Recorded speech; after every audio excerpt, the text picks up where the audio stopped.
งไฟฟ้าในห้องนอนของนางหมามอดแต่ดนแล้วแต่นางบ่ทันได้นอนหลับนางเอามือขึ้นมากายหน้าผากคิดถึงญาติพี่น้องเพื่อนสหายและเขตปลดปล่อยนางเป็นคนที่ใหญ่ขึ้นในชนบทภูมิภาคและเสียงมโหรีธรรมชาติอยู่ตามทงไห้ทงนาตลอดระยะ4 ฤดูของแต่ละปีเส้นเสียงฟ้าห้องฝนตกเสียงกบห้องตามทงนาเสียงน้ำตกตาดเสียงกวางฟานโฟกในยามดึกและเสียงสนีว้อนในยามเศร้าตลอดฮอดเสียงนกเขาขันเสียงกาว่าวอนในยามเกี่ยวเข้าที่สุกเหลืองเต็มทงนาผสมกับทิวทัศน์ของป่าดงพงไผ่ที่มีดวงดอกไม้นานาชนิดบานงาม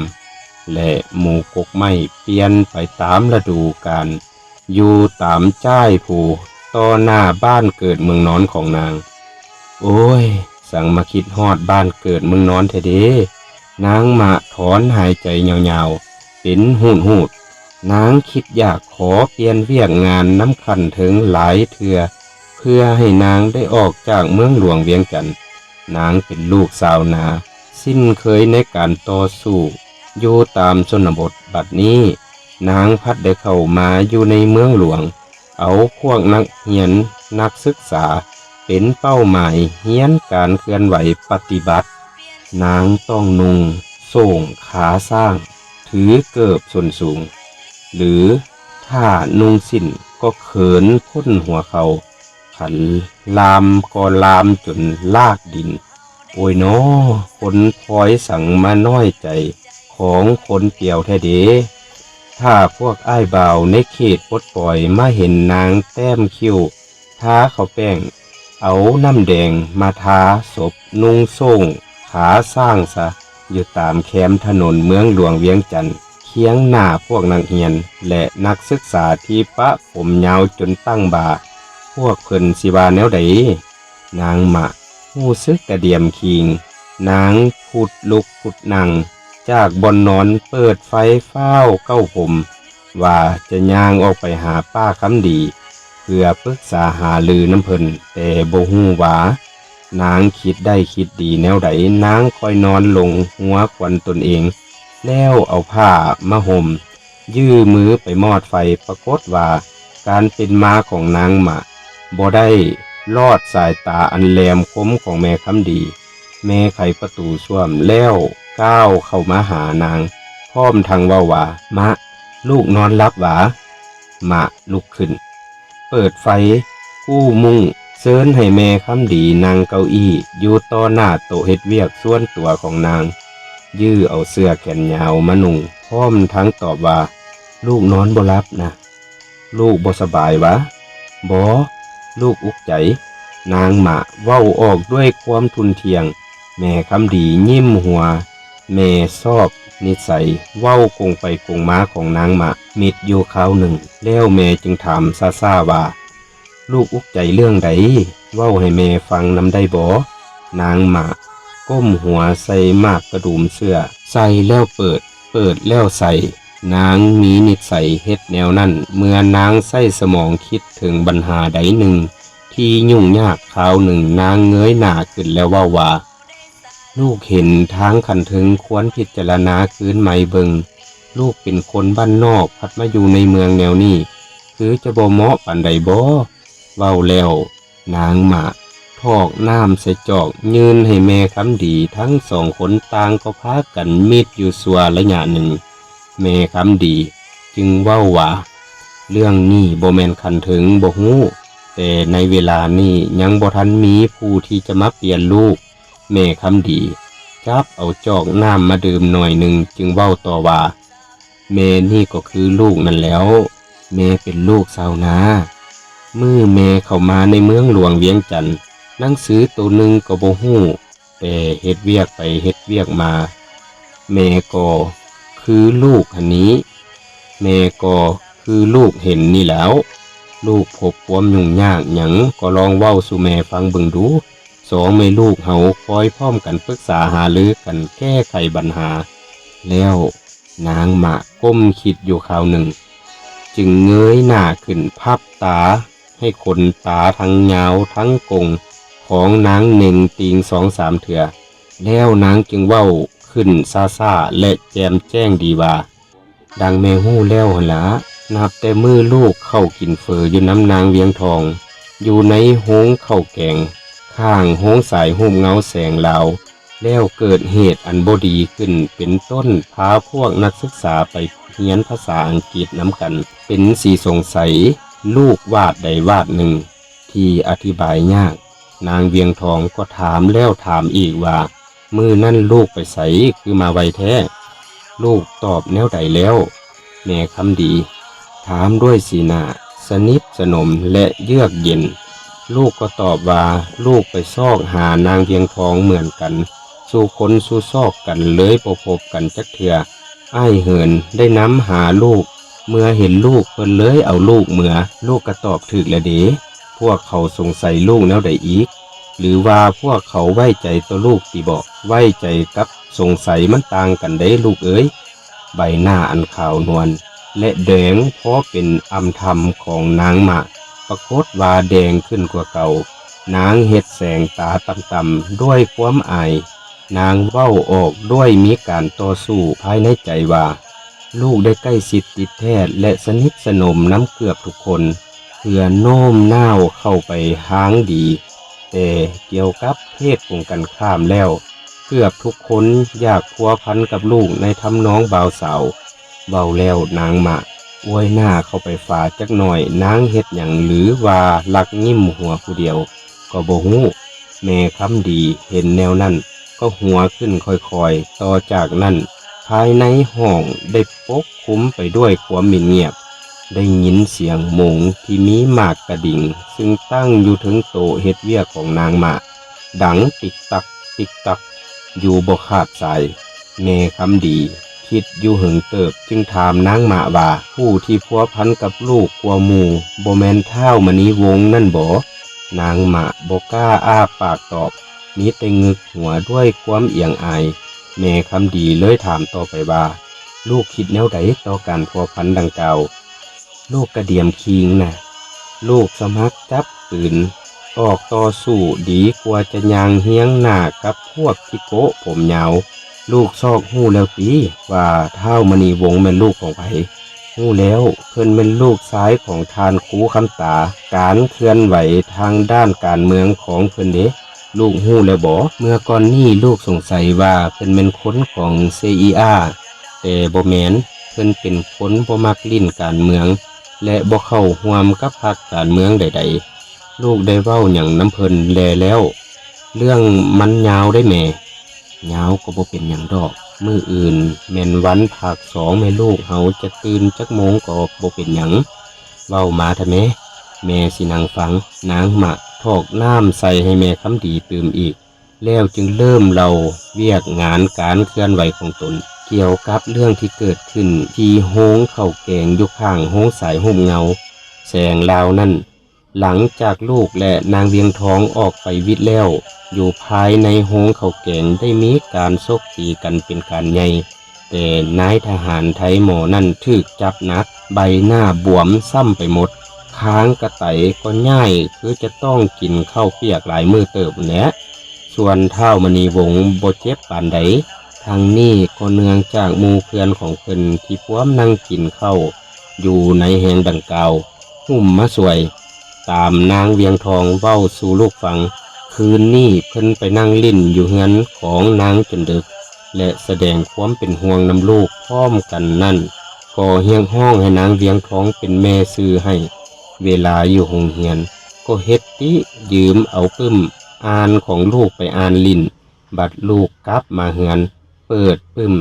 แล้วเห็นจดหมายฉบับหนึ่งส่งถึงลูกจอมอฉบับนี้ลูกได้มอบให้แม่แล้วและได้ตอบเพิ่นตามคำเห็นของแม่ว่าลูกยังน้อยบ่ทันคิดถึงเรื่องสร้างครอบครัวความหักและเฮียงห้องให้เพิ่นงดความคิดนั่นเสียก่อนอย่าเฝ้ารบกวนลูกเพื่อให้ลูกได้สุมแนวคิดทั้งหมดเข้าใส่การเรียนและเฉพาะในระยะนี้ลูกพอเป็นเพียงน้องฮักที่ดีของเพิ่นเท่านั้นก่อนต่อจากนั้นท ท้าวมณีวงศ์ก็บ่เฮ็ดจอมอมาถึงลูกอีกแต่เพิ่นยังสนิทสนมลูกเป็นพิเศษอยู่ตลอดมาต่อมามีคืนหนึ่งพวกฮิปปี้พากันสูบพรรษาอยู่ภายในห้องเรียนของพวกลูกมีคนหลายคนสูบท้าวมณีวงศ์ก็สูบน้ำหมู่เมาซาหัวสะอึสะอ้อยนางเวียงทองก็สูบจนสมักคักแค้นนางนายขูเซินให้ลูกสูบขีนใจบ่ได้ก็เลยสูบแต่ก็พ้นออกโดยทันทีแล้วเฮ็ดติสมักคักแค้นทุกคนพากันหัวมวนซืนเอาแท้เอาว่าจนลืมฮอดเวลาเรียนหลังจากนั้นนางนายขูพัดเซินพวกนักเรียนส่วนหนึ่งเมื่อลิ้นน้ำเพิ่นอีกเพราะมื้อนั้นเป็นวันเกิดของเพิ่นว่าซั่นลูกก็ได้รับเกียรติเชิญเข้าร่วมในงานราตรีดังกล่าวพอไปฮอดเฮือนนางนายขูก็เลี้ยงพวกลูกเป็นการใหญ่นางสาว2-3 คนนับทั้งนางเวียงทองเมาเหล้าจนยางบ่เที่ยงพุละหลังจากเลี้ยงกันอย่างอิ่มหนำสำราญแล้วก็พากันฟ้อนลำวง2-3 รอบต่อจากนั้นก็ฟ้อนสากลลูกเองก็ถูกเพิ่นเชิญฟ้อนแต่ลูกตอบว่าลูกบ่ฮู้ฟ้อนพวกเพิ่นก็ว่าจะแอบให้แต่หัวทีแม่นนางนายครูเองพาลูกฟ้อนต่อมาก็มีอ้ายบ่าวผมยาว2-3 คนญาติกันอยากแอบฟ้อนให้ลูกจะปฏิเสธก็บ่ได้เพราะเข้าเมืองตาหลิวต้องหลิวตาตามลูกแอบฟ้อนพอให้มันแล้วฮีดแล้วของแล้วขอถอนตัวนางพักผ่อนเพราะหู้สึกวินหัวลูกนางเบิงพวกเพิ่นฟ้อนโอ้ยเจ้าแม่ค่อยเอ้ยมันบ่แม่นฟ้อนมาแม่เอ้ยแม่หญิงกับผู้ชายกอดกันเกือบจะเป็นอันเดียวกันเก่งกว่าเพิ่นแม่นนางนายขูและหมู่ของเพิ่น2-3 คนล้วนแต่เป็นสาวหนังขาวทั้งนั้นเครื่องนุ่งก็แปนฮอดคกขาและแปนสวงอกจนเกือบจะเห็นครึ่งหนึ่งของพวงนมมีแต่เท่านั้นก็เป็นการออยซาพอแห้งแล้วแต่ยังบ่พอพวกเพิ่นยังเอาเครื่องต้อนอันที่มีราคาแพงสำหรับแม่หญิงพวกเฮานั้นรับต้อนทุกคนที่ฟ้อนน้ำเพิ่นโอ้ยพวกอ้ายบ่าวจิโกะเป็นวินไปละบ่ท้าวมณีวงศ์ก็ถูกนางนายครูเอาของต้อนเพิ่นถุยหน้าท้าหลังเพิ่นก็จะดิกกระเดี่ยมปานลิงได้ไข่พวกนางสาวนับทั้งนางเวียงทองก็ฟ้อนแท้ฟ้อนว่ากับหมอฮิปปี้ดังหมูผู้หนึ่งเบิ่งมันหัดพวกเพิ่นแกล้งซ้ายแกล้งขวาแต่ก็ยังติดอดปอดแอดแปดกับหน้าเอิกมันอยู่โอ้ยแม่เอ๋ยลูกพออย่างห้ากูแหละลูกอดกั้นบ่ได้เลยลุกขึ้นเฮ็ดตักติว่าเมาเหล้าเจ็บหัวคอลาเมื่อก่อนแต่หัวทีนางนายครูบ่ยอมให้ลูกเมื่อแต่นางเวียงทองเว้าสวยลูกจึงได้ออกมาจากที่นั่นไปท้าวมณีวงศ์เห็นลูกเมื่อก็คอยต้อยนำลูก2 คนขี่รถโมโต้คนละคันเฮี้ยงหน้ากันไปตามทางเส้นทาโดยบ่ได้เว้าล้มกันหยังท้าวมณีวงศ์เชิญลูกขึ้นไปลิ้นเฮือนเพิ่นเพื่อซอกหู้เพิ่นให้ละเอียดลูกยินดีปฏิบัติตามพ่อแม่และพวกพี่น้องของเพิ่นพัดบ่อยู่พากันไปเบิ่งสายหูบเงาหมดแล้วยังแต่คนไส้ในเวลา2 คนนั่งล้มกันอยู่ในห้องรับแขกเพิ่นถามลูกว่าเป็นแนวใดมวนบ่ลูกเหลียวเบิ่งเพิ่นด้วยสายตาแนวใดนั่นลูกก็บ่ฮู้ว่าภายในใจของลูกฮ้อนปานไฟลนสายตาของลูกคือจะบ่อ่อนหวานปานใดเพราะลูกเห็นใบหน้าของเพิ่นเป็นสีตื่นๆลูกถามเพิ่นคืนว่าอุ๊ยอ้ายคิดว่ามันม่วนซั่นหวะท้าวมณีวงศ์หัวฮ่าๆต่อใบหน้าอันเข่งขรึมของลูกแล้วเว้าโดยทำนองหยอกไงว่ามื้อนี้กุหลาบจอมดอยของอ้ายสั่งมามืดคือฟ้าสิแม่ฝนสิตกแท้เด้ลูกอดทนบ่ได้ก็ยิ้มหัวหน่อยนึงแล้วเว้าว่าพวกอ้ายม่วนแท้เนาะบ่ม่วนดอกสิให้อุกใจซั่นหวะเสียดายแต่น้องเป็นผู้หญิงคันน้องเป็นผู้ชายคือพวกอ้ายแม่น้องสิเฮ็ดหยังน้องสิคั่นอีนายผมเหลืองหั่นวะโอ้ยเขาคั่นจนแล้วแลกมาพอแหงแล้วล่ะน้องเอ๋ยลูกทั้งเว้าทั้งลุกขึ้นท้าวมณีวงศ์ อ้อนวอนให้ลูกนางลิ้นต่อไปและสัญญาว่าจะบ่เว้าเรื่องดังกล่าวอีกลูกนางลงทั้งสองคนพร้อมกันนั่งมิตรอยู่คราวหนึ่งท้าวมณีวงศ์จึงถามลูกว่ามื้อนี้คนใจดีของอ้ายเป็นหยังคือมาให้แท้น้องเหลือใจน้ำอ้ายวะลูกเว้าอย่างเฉยๆท้าวมณีวงศ์มีใบหน้าตกสีหน่อยหนึ่งแล้วถามลูกว่าอ้ายเฮ็ดหยังให้น้องเหลือใจถ้าอ้ายอนุญาตเสียก่อนน้องจึงเว้า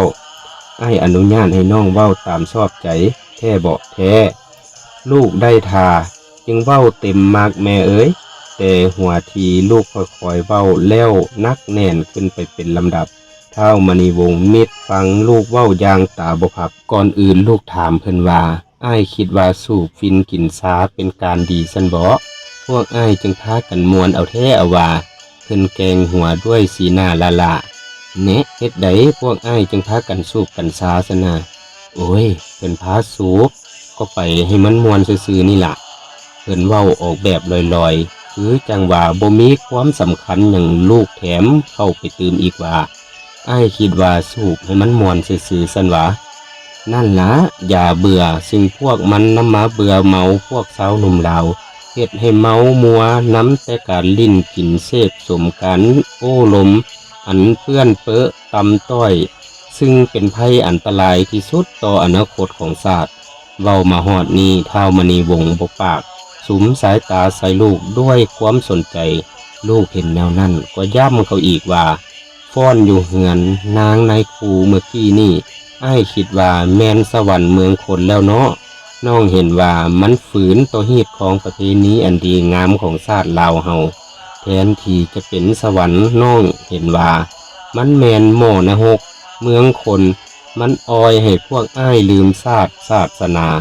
ยอมเป็นข่อยข่ามาใส่หน้าเลือดให้พวกมันขอโทษน้องเว้าแห้งเกินไปแล้วบ่ฮู้อ้ายยังอนุญาตให้น้องเว้าต่อไปอีกหรือบ่เพิ่นเก่าหัวยอกๆแล้วเว้าด้วยท่าทีหยอกไงว่าเอาเทศไปหันเถาะอ้ายจะฟังน้องจะเทศจักกันอีกก็เชิญโลดลูกได้ทาก็เน้นเขาตื่มอีกว่าอ้ายก็คงฮู้ว่าสหรัฐอเมริกาขนระเบิดมาทิ่มใส่เฮือนซานบ้านซองของประชาชนลาวอย่างบ่เว้นแต่ละวันลูกปรากฏเห็นใบหน้าของเพิ่นยุบคือผักกาดถูกน้ำห้อนเพิ่นบ่ตอบลูกด้วยปากมีแต่งึกหัวแสดงว่าฮู้แล้วอ้ายก็บ่ฮู้นอกจากลูกระเบิดแล้วพวกมันยังเอายาพิษมาโหยลงใส่ไห้ใส่นาใส่สวนตลอดฮอดป่าดงพงไพของเราเพิ่นงึกหัวตอบแหงกว่าเก่าหน่อยหนึ่งลูกได้ทาก็เว้ามวนเข้าไปอีกแล้วบ้านนี้ลูกว่าด้านหนึ่งทิ่มระเบิดยิงทำลายห้วยยาพิษจูดเหล้าเผาผลาญอีกด้านหนึ่งพัดใส่สูบฟินกินสาลิ้นเบี้ยเจี้ยไผ่ยั่วเย้าให้สาวหนุ่มเมามัวน้ำแต่การลิ้นกินอันฟุ่มเฟือยอันตำซ่าล้ามกเป็นบ้านำแต่การเสพสมกามโลมตัณหาอันเปื้อนเปื้อแนวนี้อ้ายยังคิดว่าสหรัฐอเมริกาเป็นมหามิตรของปวงชนลาวสันวะเพิ่นบ่ปากก้มหัวไส้หัวคิดเฮ็ดสกงกอยู่คือคนอัปปัญญาลูกจับจอกน้ำมาดื่มคอยให้เพิ่นตอบแล้วจึงเอาบาทตักอีกจักบาทแล้วสิเมือแม่เอ๋ยแต่น่าเสียดายนางเวียงทองและอ้ายบ่าวจิโกะสองคนแลนขึ้นเฮือนมาไขประตูห้องมะเริงเติงตังเข้ามาเห็นพวกลูกสองคนอยู่ในห้องพวกเพิ่นเบ้าหยอกเว้าใหญ่พวกลูกเป็นการใหญ่แล้วแกเอาลูกลงเฮือนไปโดยบ่บอกว่าจะไปไสลูกขีนใจบ่ได้ก็ไปน้ำเขาไปฮอดเฮือนสองสั้นหลังหนึ่งมีตำรวจยามยางคักแน่ได้คิดว่าเป็นบอนสำลักสำคัญสันดอกบัดขึ้นไปฮอดสั้นถึงโอ้ยโลดแมนคาสิโนบักใหญ่แม่เอ๋ยสั้นถึงเฮือนหลังนั่นมีประมาณ5 ห้องใหญ่ห้องใดก็มีแต่วงไพ่อยู่เคียงข้างแต่ละห้องมีส้วมอาบน้ำแต่งตัวและในเข้าไปหั่นมีห้องนอนสำหรับ2 คนซองไฟฟ้าภายในห้องก็พอเป็นภูมิพุยผู้ผัวเมียได้ลิ้นไพ่เมื่อยแล้วอยากเข้าไปนอนพักผ่อน ย้อนอารมณ์ในห้องนี่ก็ได้หรือว่ายะเมใดลิ้นไพ่หมดเงินแล้วนอกใจผัวซอกหาเงินไปตลาดอยากเข้าไปในห้องนี่กับอ้ายบาวจิโกที่ลิ้นไพ่รวยผู้ใดก็ได้คือกันเบ้ามาหอดนี่นางมามิดอยู่คราวหนึ่งแล้วเว้าขึ้นว่าบ่แม่นเด็กพอแหงแล้วบ่แม่เรื่องมันยังยาวเด้มื้ออื่นเว้าต่อเป็นหยังแม่คำดีตอบทันทีว่าเด็กละบ่หรือว่าลูกหิวนอนแล้วซั่นบ่ดอกลูกย่านแม่หิวนอนซั่นดอกโอ้ยเรื่องผัวมวนเอ้าเว้าไปเด็กพวกเฮาจึงนอนถ้าแม่เบิดหนึ่งแม่จะไปเอาเหล้าเสียงสุนมาสู่ดื่มเพื่อให้มันเพิ่มไออุ่นพอแม่คำดีออกไปวิทย์นางต้องใจแลนดังเสอะดังเสินขึ้นมาโดดเข้าไปกอดนางมาจนเฮ็ดให้นางหงายเงือบไปทางหลังสหายเป็นหยังหือต้องใจเฮามีข่าวดีข่าวด่วนมาบอกสู่ฟังแม่คำดีจับแก้วเหล้าเข้ามาเลยเว้าขึ้นว่าข่าวหยังลองเว้าสู่หมู่ฟังเบิ่งดูโอ้ยแม่สบายดีบ่แม่นางต้องใจกลับไปกอดแม่คำดีอีกเฮ็ดให้ภายในห้องมีเสียงหัวประเจอประเจิญขึ้นนางต้องใจจับเอาแก้วเหล้าในมือแม่คำดีมาทอกใส่3 จอกแล้วว่าเอาเชิญดื่มเพื่อไสชนะของพวกเฮาเอาให้หมดแม่ยังอีกบ่เหล้านะคืนมื้อนี้ต้องดื่มให้เมาใส่ข่าวดีข่าวด่วนเว้าให้ฟังทะเมนางต้องใจดื่มเหล้าเสียงสุนอีกวาดเดียวแล้วเว้าขึ้นว่ากองทัพและประชาชนเสียงขวงผู้พิล่าอาจหารของพวกเฮาได้ทับม่างบั้นหบคู่เกียรติของจักรพรรดิอเมริกาและลูกแหล่งให้พังทลายลงอย่างหาบคาบแล้วเว้าสุดความนางต้องใจจูบแก้มนางมาดังจวบแหงบาทหนึ่ง